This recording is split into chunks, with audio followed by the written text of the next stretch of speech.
Assalomu alaykum. Hurmatli yurtdoshlar. Bugun men sizlarga 1 iyuldan pensiya jamg'armasi bilan bog'liq juda muhim, ko'pchilik uchun yoqimli bo'lishi mumkin bo'lgan yangilik haqida batafsil tushuntirib beraman. Bu mavzu faqat hozir pensiya olayotgan odamlar uchun emas, balki ertaga pensiyaga chiqadigan har bir fuqaro, ota-onasi, buvisi, bobosi, turmush o'rtog'i yoki yaqinlari pensiya masalasida yurayotgan har bir oila uchun juda muhim. Ko'pchilik odamlar pensiya masalasida bir narsadan qiynaladi. Menga qancha pensiya chiqadi? Ish stajim to'liq hisoblanganmi?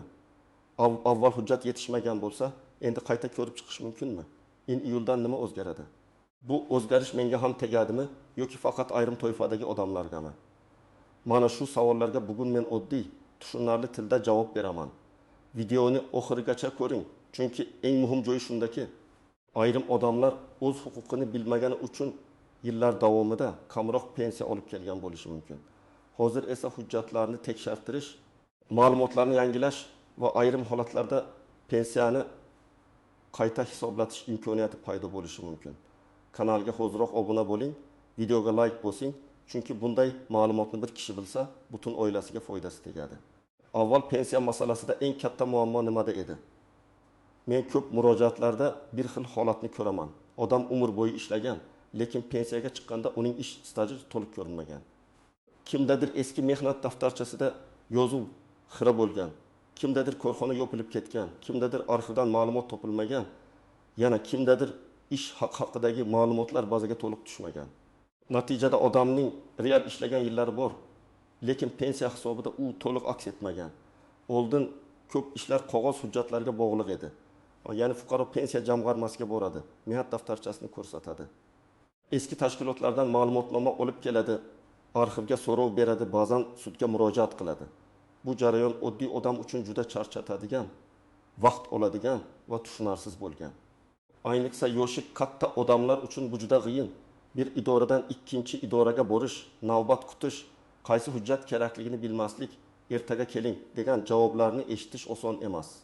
Endi asosiy o'zgarish shundaki, 1 iyuldan boshlab pensiya tizimida ma'lumotlarni elektron ko'rinishda tekshirish, mavjud bazalardagi axborotlardan foydalanish, ayrim jarayonlarni soddalashtirish va fuqaroga qulaylik yaratish bo'yicha yangi tartiblar kuchaymoqda. Men buni yoqimli syurpriz deb atayman. Chunki ko'pchilik odamlar o'zi bilmagan holda pensiya hisobida ijobiy o'zgarish ko'rishi mumkin. Lekin juda muhim narsani aytaman. Bu avtomatik ravishda hammaga pul qo'shiladi degani emas. Bu avvalo o'z ma'lumotlarini tekshirtirgan, hujjatlarni to'g'rilagan va huquqini talab qilgan odamlar uchun imkoniyatdir. Endi men sizga juda sodda qilib tushuntiraman. Pensiya miqdori odatda bir nechta asosiy omilga bog'liq bo'ladi. Ish staji, ish haqi, sug'urta badallari yoki rasmiy daromadlar, ayrim imtiyozli davrlar, shuningdek qonunda belgilangan minimal va qo'shimcha kafolatlar. Agar shu ma'lumotlardan bittasi noto'g'ri yoki to'liq bo'lmasa, pensiya ham kutilgandan kam chiqishi mumkin. Masalan, odam 32 yil ishlagan, lekin tizimda 25 yil ko'rinib turibdi. Farq 7 yil. Bu 7 yil oddiy raqam emas. Bu odamning pensiya miqdoriga ta'sir qiladigan asosiy ko'rsatkichlardan biri. Yoki boshqa holat, ayol kishi bir necha yil bolalar parvarishida bo'lgan, keyin yana ishga qaytgan. Ba'zi davrlar qonuniy tartibda stajga qo'shilishi mumkin, lekin hujjatlar to'g'ri rasmiylashtirilmagan bo'lsa, bu davr hisobga olinmay qolishi ehtimoli bor. Yana bir keng tarqalgan holat. Odam Sovet davrida yoki mustaqillikning dastlabki yillarida ishlagan. Korxona hozir yo'q. Ish haqi bo'yicha ma'lumotnoma olish qiyin. Shunday vaziyatda ko'pchilik endi bo'ldi, topib bo'lmaydi deb o'ylaydi. Aslida esa arxivlar, elektron bazalar, idoralararo ma'lumot almashinuvi orqali ayrim ma'lumotlarni tiklash yoki tasdiqlash imkoniyati bor. 1 iyuldan keyingi eng katta qulaylik ham shunda. Fuqaroning o'zi har bir eshikni taqillatib yurmasdan tizim orqali ko'proq ma'lumotlarni tekshirish imkoniyati kengayadi. Birinchi navbatda pensiyaga yaqinda chiqadigan odamlar e'tiborli bo'lishi kerak. Masalan, erkak kishi 60 yoshga, ayol kishi 25 yoshga yaqinlashayotgan bo'lsa, pensiya hujjatlarini oxirgi oyda emas, kamida bir necha oy oldin tekshirtirishni maslahat beraman. Nega? Chunki ish stajingizda uzilish borligi, eski ish joyingiz bo'yicha ma'lumot yo'qligi yoki familiyangiz o'zgargandan keyin hujjatlar mos kelmayotgani oxirgi kunda bilinib qolsa, pensiya tayinlash kechikishi mumkin. Ikkinchi toifa allaqachon pensiya olayotgan. Lekin pensiyasi juda kam deb o'ylayotgan fuqarolar. Men bunday odamlarga shuni aytaman. Men 35 yil ishlaganman, nega pensiyam kam degan savolni ichingizda saqlab yuravermang. Pensiya jamg'armasiga yoki vakolatli idoraga murojaat qilib, pensiyangiz qanday hisoblanganini yozma ravishda tushuntirib berishlarini so'rashingiz mumkin. Qaysi yillar stajga qo'shilgan, qaysi ish haqi olingan, qaysi davrlar hisobga kirmagan, bularni bilish sizning huquqingiz. Uchinchi toifa mehnat daftarchasida xatolik bor odamlar. Masalan, ism noto'g'ri yozilgan, tug'ilgan sana bir hujjatda boshqacha. Ishga kirgan yoki chiqqan sana noaniq muhr o'qilmaydi, korxona nomi qisqartma bilan yozilgan. Bunday kichik ko'ringan xatolar pensiya hisobida katta muammo tug'dirishi mumkin. Chunki tizim hujjatdagi har bir ma'lumotni tasdiqlangan deb ko'rishi kerak. To'rtinchi toifa norasmiy ishlagan yoki maoshining bir qismi konvert olgan odamlar. Bu juda og'riqli mavzu. Agar odam rasmiy ravishda kam maosh olgan bo'lsa, pensiya hisobida ham rasmiy daromad ko'rinadi. Ya'ni aslida 5 million so'm olardim, lekin hujjatda 1 million ko'rsatilgan degan gap pensiya hisobida yordam bermaydi. Shu sababli hozir ishlayotgan yoshlar ham bu videoni ko'rishi kerak. Bugungi rasmiy daromadingiz ertangi pensiyangizga ta'sir qiladi. Keling, birinchi misolni olaylik. G'ulom aka 6000 yoshda 30 yildan ortiq turli tashkilotlarda ishlagan. Pensiyaga chiqqanda unga 24 yil staj hisoblangan. Sababini surishtirganda ma'lum bo'ldiki, 1994 yildan 2001 yilgacha ishlagan zavodi yopilib ketgan. Hujjatlar esa pensiya hisobiga kiritilmagan. Agar G'ulom aka shunaqa ekan deb jim yursa, kamroq pensiya olishda davom etadi. Lekin u arxivga so'rov berib, ish stajini tasdiqlovchi ma'lumotni topsa, pensiya jamg'armasiga qayta hisoblash bo'yicha murojaat qilishi mumkin. Natijada pensiya miqdori oshishi ehtimoli bor. Ikkinchi misol. Malika opa 26 yoshda, 3 farzandning onasi. U bir davrda bolalar parvarishi sababli ishlamagan. Keyin tikuvchilik korxonasida ishlagan, keyin yakka tartibdagi mehnat bilan shug'ullangan. Pensiyaga chiqish arafasida uning hujjatlarida ayrim davrlar ko'rinmayapti. Bunday vaziyatda u faqat mehnat daftarchasiga tayanib qolmasligi kerak. Tug'ilganlik guvohnomalari, ish joyidan ma'lumotnomalar, soliq yoki ijtimoiy to'lovlarga oid ma'lumotlar. Arxiv hujjatlari yordamida umumiy holatni aniqlashtirish lozim. Uchinchi misol. Ravshan aka 20 yil rasmiy ishlagan, keyingi 10 yil esa ustachilik qilib, lekin rasmiy ro'yxatdan o'tmay ishlagan. U men ham 30 yil ishladim deydi.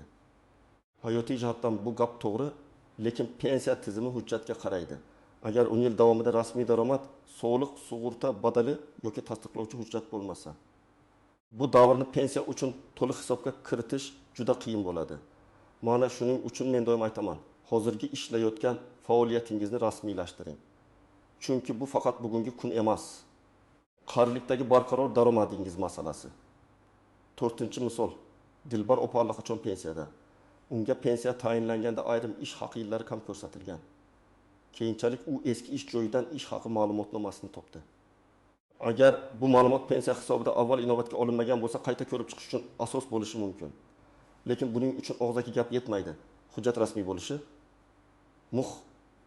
imzo, arxiv tasdig'i yoki elektron tasdiq bo'lishi kerak. Agar sizning barcha ish stajingiz elektron bazalarda to'liq ko'rinayotgan bo'lsa, ish haqi va rasmiy to'lovlaringiz muntazam aks etgan bo'lsa, mehnat daftarchangizdagi yozuvlar aniq va xatosiz bo'lsa, sizda katta xavotirga sabab yo'q. Lekin baribir tekshirtirib qo'yish zarar qilmaydi. Chunki pensiya masalasida menimcha hammasi joyida degan fikr bilan rasmiy ma'lumotda hammasi joyida degan holat bir xil emas. Agar siz davlat tashkilotida doimiy rasmiy ishlagan bo'lsangiz, maoshingiz to'liq rasmiy o'tgan bo'lsa, ish joyingiz hozir ham faoliyat yuritayotgan bo'lsa, kerakli ma'lumotlarni olish odatda osonroq bo'ladi. Bunday odamlarda muammo kamroq uchraydi. Lekin familiya o'zgarishi, eski pasportdagi ma'lumotlar, tug'ilgan sana yoki ismdagi imlo farqlari baribir tekshirilishi kerak. Endi eng nozik masalalarga o'tamiz. Birinchi nozik joy, hamma davr ham avtomatik stajga qo'shilavermaydi. Odam men shu yillar ishlaganman deyishi mumkin. Lekin tasdiqlovchi hujjat bo'lmasa, idora uni hisobga olishda qiynaladi. Shuning uchun har qanday da'vo hujjat bilan mustahkamlanishi kerak. Ikkinchi nozik joy. Maosh yuqori bo'lgani har doim pensiya yuqori bo'ladi degani emas. Chunki hisoblash tartibida belgilangan koeffitsiyentlar, chegaralar, o'rtacha ko'rsatkichlar va qonuniy mezonlar bo'lishi mumkin. Shuning uchun qo'shnim mendan kam ishlagan, lekin ko'proq pensiya olyapti degan taqqoslash har doim to'g'ri natija bermaydi. Har bir odamning staji, ish haqi davri, imtiyozlari va hujjatlari alohida. 3-nozik joy. Chet elda ishlagan davrlar. Agar fuqaro boshqa davlatda ishlagan bo'lsa, bu davrning pensiyaga ta'siri xalqaro kelishuvlar, rasmiy to'lovlar va hujjatlarning tan olinishi bilan bog'liq bo'ladi. Masalan, odam bir necha yil Rossiyada yoki boshqa davlatda ishlagan bo'lishi mumkin. Lekin bu davrni O'zbekistondagi pensiya hisobiga kiritish masalasi oddiy, og'zaki ma'lumot bilan hal bo'lmaydi. Rasmiy hujjatlar, mehnat shartnomalari, to'lovlar va tegishli idoralar tasdig'i kerak bo'ladi. 4-nozik joy. O'zi band qilgan shaxslar, yakka tartibdagi tadbirkorlar, dehqon xo'jaligi a'zolari yoki mavsumiy ishchilar. Bu toifalarda asosiy masala rasmiy ro'yxat va to'lovlarda. Agar odam faoliyat yuritgan, lekin o'zini rasmiylashtirmagan bo'lsa, keyin pensiya yoshida men ishlaganman deyishi qiyin bo'ladi. Hozirdan rasmiy yo'lni tanlash eng to'g'ri qaror. 5-nozik joy. Pensiyani qayta hisoblash hamma vaqt ham orqaga qarab katta pul beradi degani emas. Ayrim holatlarda qayta hisoblash murojaat qilingan kundan yoki qonunda belgilangan tartibdan kelib chiqib amalga oshiriladi. Shuning uchun vaqtni cho'zmaslik kerak. Agar hujjatingiz bor bo'lsa, imkon qadar tezroq murojaat qiling. Endi eng kerakli siz nima qilishingiz kerak? Birinchi qadam, mehnat faoliyatingizni ro'yxat qilib chiqing. Qaysi yildan qaysi yilgacha? Qaysi tashkilotda ishlagansiz? Lavozimingiz nima bo'lgan? Ishga kirgan va chiqqan sanangiz qanday? Bularni alohida qog'ozga yozing. Odam ko'pincha hammasi esimda deydi. Lekin idoraga borganda chalkashib qoladi. Oldindan yozib borsangiz suhbat ham aniq bo'ladi. Ikkinchi qadam, hujjatlaringizni yig'ing. Mehnat daftarchasi, pasport yoki ID karta, STIR, JSHIR, diplom, harbiy xizmat hujjati, nikoh guvohnomasi, familiya o'zgargan bo'lsa, tasdiqlovchi hujjat, bolalarning tug'ilganlik guvohnomalari, ish joyidan ma'lumotnomalar, ish haqi bo'yicha ma'lumotlar, arxiv javoblari, hamma narsani bitta papkaga solib qo'ying. Asl nusxa alohida, nusxalar alohida bo'lsin. 3-qadam, pensiya jamg'armasining hududiy bo'limiga yoki davlat xizmatlari markaziga murojaat qiling. Murojaat qilganda pensiyamni ko'rib bering deb umumiy gapirmang. Aniq so'rang. Mening pensiya hisobimda qaysi yillar staj sifatida inobatga olingan, qaysi davrlar hisobga olinmagan, qaysi ish haqi ma'lumotlari asos qilib olingan, qayta hisoblash uchun qanday hujjat yetishmayapti. Ana shunda sizga aniq javob berishlari osonlashadi. 4-qadam, yozma murojaat qiling. Men har doim yozma murojaatni tavsiya qilaman, chunki og'zaki aytilgan gap keyin esdan chiqishi yoki noto'g'ri tushunilishi mumkin. Yozma murojaatda ism, familiyangiz, tug'ilgan sanangiz, yashash manzilingiz, telefon raqamingiz, pensiya turi, murojaat sababi va ilova qilingan hujjatlar ro'yxatini ko'rsating. Mening pensiyamni tayinlashda yoki qayta hisoblashda falon yillardagi ish stajim va ish haqi ma'lumotlarimni tekshirib, qonuniy tartibda qayta ko'rib chiqishingizni so'rayman deb yozish mumkin. 5-qadam. Javobni kuting va saqlab qo'ying. Sizga berilgan har bir yozma javobni yo'qotmang. Agar rad javobi bo'lsa, unda rad etish sababi ko'rsatilishi kerak. Masalan, hujjat yetarli emas, arxiv tasdiqlamagan. Qonun bo'yicha bu davr stajga kirmaydi kabi. Rad javobini ko'rib, keyingi qadamni belgilaysiz. Qo'shimcha hujjat topish, arxivga qayta so'rov berish yoki zarur bo'lsa huquqiy maslahat olish. 6-qadam. Elektron xizmatlardan foydalaning. Hozir ko'plab ma'lumotlarni elektron tarzda tekshirish imkoniyati bor. Davlat xizmatlari portali, tegishli mobil ilovalar yoki rasmiy idora platformalari orqali ayrim ma'lumotlarni ko'rish mumkin. Agar o'zingiz foydalana olmasangiz, farzandingizdan, ishonchli yaqinlaringizdan yordam so'rang. Lekin hech qachon pasport ma'lumotlaringizni, SMS kodlarini yoki shaxsiy kalitlarni begona odamlarga bermang. Birinchi xato. Odamlar pensiya yoshiga yetgandan keyingina hujjat qidirishni boshlaydi. Bu kech. Chunki arxivdan javob olish, eski ish joyini topish, hujjatdagi xatoni tuzatish vaqt talab qiladi. Pensiyaga chiqishga 1 yil qolganda ham tayyorgarlik boshlash yomon emas. 2-chi xato faqat bitta hujjatga ishonish. Masalan, mehnat daftarchasi bor, demak hammasi hal deb o'ylashadi. Lekin ayrim holatlarda mehnat daftarchasidagi yozuvni qo'shimcha ma'lumot bilan tasdiqlash kerak bo'lishi mumkin. Ayniqsa yozuv noaniq bo'lsa, muhr tushunarsiz bo'lsa yoki tashkilot nomi o'zgargan bo'lsa. 3-xato. Norasmiy maslahatga ishonish. Falonchi aytdi, hammaga pul qo'shilar ekan. Iyuldan hamma pensiya 2 barobar bo'lar ekan degan gaplarga ishonmang. Rasmiy manbani ko'ring, pensiya jamg'armasidan so'rang. Qonuniy asosini tekshiring. Har bir o'zgarishning sharti, muddati va kimlarga tegishi aniq bo'ladi. 4-xato hujjatlarni topshirib keyin nazorat qilmaslik. Siz murojaat qildingizmi? Uning raqamini oling. Qachon topshirganingizni yozib qo'ying. Kim qabul qilganini, qaysi hujjatlar ilova qilinganini biling. Bu oddiy tartib sizni keyingi tushunmovchiliklardan himoya qiladi. Bu mavzu faqat pensionerlar mavzusi emas. Bugun 25 yoshdagi yigit, qiz ham ertaga pensiya oladi. Agar bugun rasmiy ishlamasa, shartnomasiz mehnat qilsa, daromadi yashirilsa, ertaga pensiya masalasida qiynaladi. Bugun 20 yoshdagi odam hali vaqt bor desa ham, uning mehnat tarixi hozirdan shakllanmoqda. Bugun 5 yoshga yaqin odam esa ayniqsa shoshilishi kerak. Chunki hujjatlarni to'g'irlash uchun vaqt kerak. Ota-onangiz pensiyada bo'lsa, ularning pensiya hujjatlarini bir ko'zdan kechiring. Ular ko'pincha idoralarga borishga qiynaladi, savol berishga uyaladi yoki shu ham yetadi deb qo'ya qoladi. Lekin qonuniy haqqi bo'lsa nega olmasligi kerak?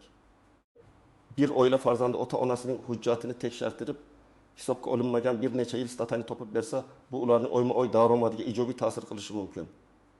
Demak, 1 iyuldan pensiya jamg'armasi bilan bog'liq yangiliklarning eng muhim mazmuni shuki, fuqarolar uchun ma'lumotlarni tekshirish, hujjatlarni aniqlashtirish va ayrim holatlarda pensiyani qayta ko'rib chiqish imkoniyatlari yanada qulaylashmoqda. Bu hammaga avtomatik tarzda bir xil pul qo'shiladi degani emas, lekin o'z huquqini bilgan, hujjatini tartibga solgan va vaqtida murojaat qilgan odam uchun juda muhim imkoniyat. Men sizga ekspert sifatida eng asosiy maslahatni beraman, kutib o'tirmang. Mehnat stajingizni tekshiring, hujjatlaringizni yig'ing. Kamchilik bo'lsa hozirdan tuzating. Pensiya jamg'armasidan aniq hisob-kitob va yozma tushuntirish so'rang. Agar ota-onangiz yoki yaqinlaringiz pensiya olayotgan bo'lsa, bu videoni ularga ham tushuntiring. Izohlarda yozing. Sizning pensiyangiz yoki ota-onangiz pensiyasi hisobida tushunarsiz joylar bormi? Ish staji to'liq hisoblanganmi? 1 iyuldan keyingi o'zgarishlar bo'yicha sizni eng ko'p qiziqtirayotgan savol qaysi? Videoga like bosing, kanalga obuna bo'ling va qo'ng'iroqcha tugmasini yoqing. Men keyingi videolarda pensiya, nafaqa, ijtimoiy yordam va huquqiy imtiyozlar bo'yicha eng kerakli ma'lumotlarni sodda tilda tushuntirib berishda davom etaman.